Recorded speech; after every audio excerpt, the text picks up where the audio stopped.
रामकृष्णारी आपल्या या मुंबई ते पंढरपूर पायी, मी गाडी आता बघितलं, मला वाटलं जेवणाची गाडी असेल.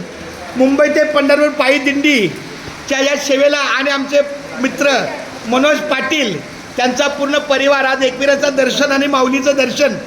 तर आमचं या जेवरेवाडीच्या ठिकाणी आमच्या कन्येचं, आमच्या जावई, आमचे व्याही सगळे आमच्याचं स्वागत करत आहे. रामकृष्णारी पहिले दर्शन घ्या.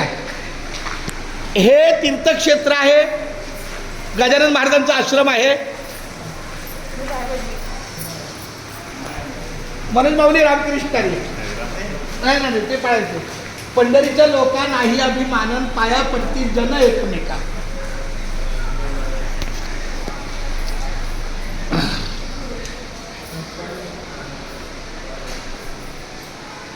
एक मिनिट, मी पाटील माझ्यानं बोलतो काहीतरी मुख. अरे वा, बघा दत्तात्रय महाराजांची पण गाडी आली. चला रामकृष्णारी रामकृष्णारी. मला काय वाटलं आपू बाळा, मला वाटलं ही गाडी आली. चला